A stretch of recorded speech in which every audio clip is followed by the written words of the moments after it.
Mike is a professor at University of Wolverhampton, where he leads a statistical cybermetrics research group and has really pioneered an information science approach to link analysis. So it's great to have him here. Mike, if you'd like to. Thanks very much. I'm really sorry for being late today. And in compensation, I've tried to remove all my most boring slides from the lecture and just keep the ones with pictures on. And also in compensation, if you get too bored, you can throw things at me. That's fine. Okay, so I'm going to try and talk about some key issues for social media and social science research. So I won't try to be exhaustive or cover lots of different things, but just mention a few issues that I think are important, and then illustrate them with examples of research studies that relate to them. So the thing that I'm most interested in, I guess, is analysing big data, and not necessarily huge data, but just data that's a little bit bigger than we're used to analysing in the social sciences. And I think one of the things that is exciting about social media research is that it gives you the opportunity to gather data on a larger scale than before and more easily than before. So I was teaching a course for the last couple of weeks on analysing web data, and virtually every week of the course, virtually every day of the course, one of the workshop exercises was to use a piece of software, press a button, and gather lots of data just with a single button press. So maybe one day it was links, hyperlink data, another day it was YouTube data, another day Twitter data. But this really illustrates the fact that there's a lot of data on the social web, and it's increasingly easy to gather it. And the kinds of analysis that previously might have taken a large-scale research project to gather the data for, such as social network projects, nowadays we can sometimes gather this kind of data from social media. And I think it's particularly exciting for students because it lowers the entry level to gathering and owning your own data. So you can give master's students, even undergraduate students, projects in which they define their own topics, they gather their own data, and then they run their own analyses on their own data. So with online tools, you can gather new data and own your own data. So this gives lots of different challenges. Applying existing methods to the new data or developing new methods for the existing data are two kinds of important challenges. And we've seen areas like social network analysis, which I think has really grown in importance as a result of the availability of online data and the ease with which you can get online data, and the fact that online data often fits with social network analysis type methods. So I think we're seeing some areas of research come to prominence because they have a natural fit with social media type research. And another one is sentiment analysis. So sentiment analysis, as we've already heard, has a good fit with social media data because social media is about lots of people expressing their opinions, submitting comments to other people, writing any text they like, and analysing the sentiment behind these texts can give you insights into why they've done it, how they interact, and what the driving forces are behind the interactions. Okay, so I'm going to illustrate with an example of one project. So this illustrates large data, fairly easy to gather, and sentiment analysis on this large data. So this is, can I stand over here? Can you still hear? Yeah, okay, great. So this is a graph of 37 million tweets which were automatically gathered. So these were just tweets in English. And this was part of a project to analyse the role of sentiment in Twitter around major media events. So for this project, we had a program that automatically identified. So for this project, we had a program that automatically identified the top 30 media events in Twitter And then we ran sentiment analysis on each of the top 30 events to identify how sentiment related to major events. So we could see if positivity or negativity were the drivers of important media events. So we suspected that positivity would be a big driver and negativity would be a big driver as well of major media events. So if I can illustrate with this one extract from our data set of 30. So this was tweets relating to the Oscars. So for this sub-selection from the data set, all these tweets contained the word Oscars or the hashtag Oscars. And the top graph shows the volume of tweeting relating to the Oscars. So you can see about 7.3% of all tweets in English during the Oscars, during the peak hour of the Oscars, mentioned the Oscars. So 7.3% of all tweets about anything mentioned the Oscars. So you can see it was a really big topic. So this is why it was one of the big 30 events in Twitter. And so the top graph is just the volume. The bottom graph is the sentiment of the tweets about the Oscar.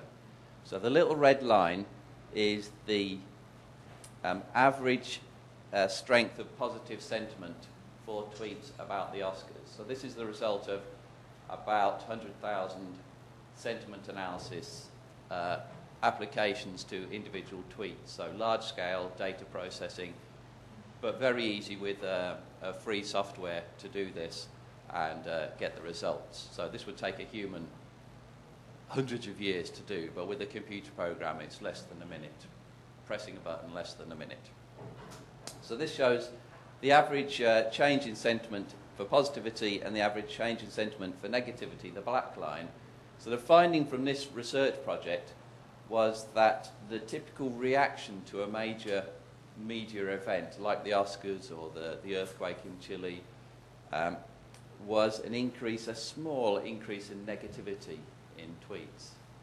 So we predicted before the start of the project that there would be big increases in sentiment associated with major events. So if people tweeted a lot about something, we would expect them to get very emotional about it and to say, I'm really upset about the earthquake, or I'm really happy about the Oscars. Well, that didn't really happen. There was just a moderate increase in negativity, on average 6% increase in negativity in the top 30 events in media events in Twitter. So the result of this was the reason why there was very little change in sentiment. Does anyone have an idea? Why do you think there's very little change in sentiment around something like the Oscars, where there's a huge increase in tweeting? Why aren't they more positive or more negative? People predicted the winners. People predicted the winners. We didn't. I don't think we saw a lot of that. That's an interesting idea. I think a lot of the tweets will simply be descriptive. Descriptive, yeah. Someone won, someone lost. Now they're playing this song, whatever. Yeah. Have you analysed this kind of data? Okay. Very good guess then. Yeah. So we found that most of the tweets were actually very factual and descriptive. So even if the facts were highly emotionally charged facts, they would be described as facts typically, rather than the tweeter giving an emotional reaction. So, for example, for the Oscars, they might tweet who won, who lost, but they might not say, I'm really happy that so-and-so won or so-and-so lost. And for another of the events, the Chile earthquakes, they might report 120 people reported dead, but they wouldn't say, or they typically wouldn't say, isn't it terrible, so many people have died. So Twitter seems to be really factual rather than sentiment-oriented, and we think that probably the underlying reason is that you've got so little text to play with in Twitter that you get into the habit of just tweeting the bare minimum. And I think you would expect that if you tweet something that's clearly positive or clearly negative, you would expect that people reading your tweet would understand that you tweeted it because you're upset by it, or you think it's important, or you're happy about it, depending on the context. So you expect your followers to identify the context just from the fact that you've tweeted it. So it's kind of implicit sentiment. I think. Well, we don't have empirical evidence behind this, so this would be interesting for a follow-up study.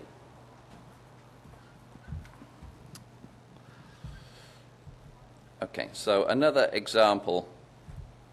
Oh, why isn't it going? There we go. So this is another example. This is a network of the people that comment on a YouTube video. So each circle in here represents one person that comments on a YouTube video. And this is an example of a network that was produced with actually 2 button clicks using a couple of pieces of software. And it's a network of all the people that commented on one of Justin Bieber's videos. So I like this diagram because it illustrates not huge data, but big-ish data that you can gather very easily with software from a social web context from YouTube. So with YouTube, it's actually really easy to produce these networks of videos, the people that comment on the videos, and the interactions amongst the commenters on the videos, which you can use to study the discussions that are going on in YouTube videos. So if you look at a typical YouTube video and the comments on them, it's really hard to work out what's actually going on in the comment discussion, because you just get a huge list and they're not very well organised. Last week sometime, YouTube gave you the opportunity to filter comments by thread, which is a new thing. But even if you filter by thread, you don't really get a good sense of what's actually going on in the comments. So a network diagram like this from the comments can show you the key aspects of the debate. So here you can see that really the core of the debate around Justin Bieber is driven by the blue circles, which are males, blue for male, pink for female, sorry, and white for does not say. You can see males kind of go in there, and the black arrows indicate negative comments and the red arrows indicate positive comments. You can see the males go into the Justin Bieber discussion and say bad things about him and trigger a debate. So the picture kind of shows this in a way that it would take a long time to work out by analysing lots of individual comments. So the fun behind this is, if you love Justin Bieber, I guess this is already fun, but if you don't love Justin Bieber, then you can produce similar kinds of networks for videos about things that you do love, and use the networks to help you analyse the comments and apply social network statistics. So it's another example of getting data fairly easily from the web that you can then use to analyse the phenomena underlying.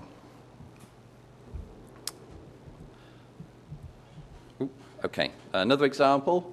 So I think another thing that the social web has allowed social scientists to do is to have new ways of interacting with the public. And one of the ideas behind this is data journalism, as Rob's mentioned and Farida's involved with. The idea that social scientists can, from analysing data, social web data and other kinds of data, build stories that are interesting to the public. So this is an example which is going to appear. You've got a sneak preview. It's going to appear in a couple of weeks. So we're gathering tweets about the Olympics as part of a team, and this is going to be the tweets about the Olympics are going to be analysed for sentiment, positivity, and negativity, and then fed back to the public, so the public can see how the rest of the public are feeling about the Olympics on a day-to-day basis. And the results are being put on the London Eye. So there's going to be a light show every night from a week before the Olympics, showing the average sentiment of the nation. So it's a nice idea to make a big, colourful display, but underlying that is sentiment analysis and technology that I hope the public become interested in through seeing the pretty colours on the lights and the display. So that's another way in which the public can get involved in social science research because it relates to them, because they're providing the data for it through the social web, through Twitter, through social network sites. So I think this is like a fun thing, but data journalism seems to be really quite an important thing at the moment from this angle. Okay, so another issue I think is important is ethics. So I don't really have a sense at the moment whether the argument about the ethics of using social web data is won yet in the UK or not. So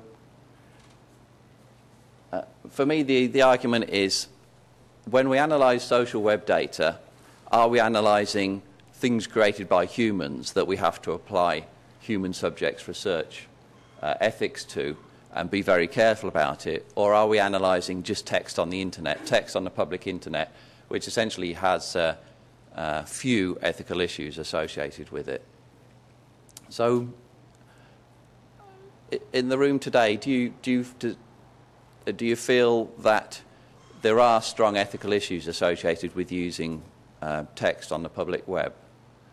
So is there anyone that feels really strongly that text on the public web is something you've got to be very careful about ethically? Well, I can tell you one of the questions people usually ask me is, if you were working in a totalitarian state, the kind of Twitter research we do in the data process, could you identify the leaders of the movement? The answer is yes. And then they look at you and really say, is that ethical? Is that I guess it depends on the context. Yeah. Okay. So is that a question you get asked by institutional review boards, like ethical review boards? Yeah. Rob? Well, yes. So just to say, Mike, that for the work on the riots, I consulted with the chair of the ethics panel at Monash University to see what the position was for the use of Twitter in research. And currently, the view is that this is public data, and so it's not subject to any special ethical clearance. Okay. I think that may change.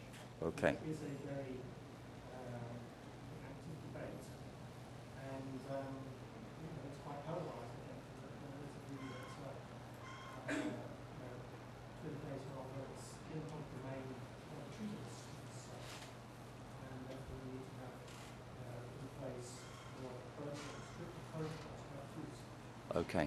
Okay. Thank you. I think the standard knows that if these colleagues decide to use it, maybe we will triangulate with other data assets, which could potentially reveal more information about Twitter users in the state than they So if it's public data, if that's the only thing you analyze, that's fine. If you've got to triangulate these public data with something else, then you are in the area, and the public this is something that knows how clear cuts.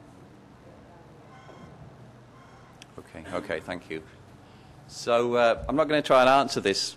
I'm not going to try and make an argument for what I think is the answer, but I'm just going to put forward my belief at the moment, and then this is something that maybe can get discussed later on. So, so for me, I think if information created by humans is in public on the internet, so it's not in an area that you have to log in to access, but it's properly in a public web, then I think, for me, there aren't ethical issues associated with accessing and analysing the data, but the ethical issues are with anonymising the data afterwards. So if you analyse the data, I think that's fine, but when you report the data, then I think you need to try and anonymise it, and particularly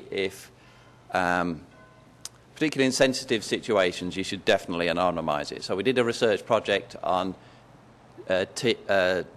suicidal teens in social network sites, and it would be a complete disaster to have an article published with a list of the public identifiers of teens who had posted suicidal messages on the internet. I mean, it's public information, completely public, but still it would obviously be a completely dangerous and stupid thing to do. So, so I think even though the information is public, I think you have the right, you have the duty to protect the anonymity of the people that put the information in the public, because you're drawing attention to them, you're putting a spotlight on them if you republicise their identity in a different format. So that's just a brief statement on it. So here's an example of a thing that I think is acceptable. So this is another YouTube network. This is for the Wolverhampton riots, and this is a network of the people that commented on the Wolverhampton riots, similar to the Justin Bieber video. So here we've anonymised all the commenters. So we've taken their names off the diagram. So we have their names, and we have their usernames, and we could put them on if we wanted to, but I think it's good practice just to take them off. So I think that the riots is I guess, a fairly sensitive topic, so it makes sense to take them off, even though in this case you could work out who the people were by going back to the data and sifting through it.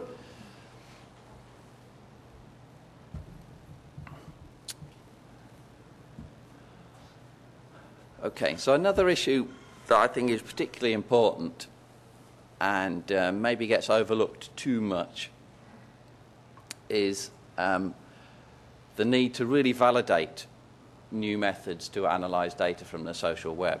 So I think there's a tendency to go for two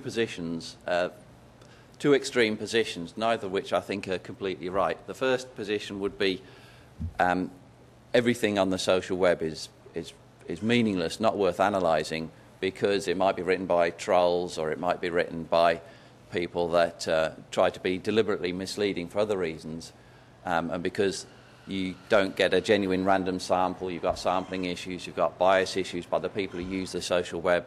So if you've got any kind of project which analyses social web data, and especially if the target of your research isn't the social web itself, but topics discussed on the social web, then you have huge issues about sample bias and interpretation bias. So I think there's one attitude which is, okay, we can't analyse it because of the bias issues. But then I think there's another attitude, which is we can take it all at face value. So I think I don't agree with either position. I think you can get use out of analysing social web data, but it is important to pay great attention to the validity of the findings that you get and analyse the sample bias, try to find methods to analyse the face validity of the data that you're getting from, and never report uncritically the results of an analysis of social media. So I think social media analysis typically gives you weak conclusions about whatever you're analysing because you don't have very strong data about it. But it can still give you useful conclusions about what you're studying.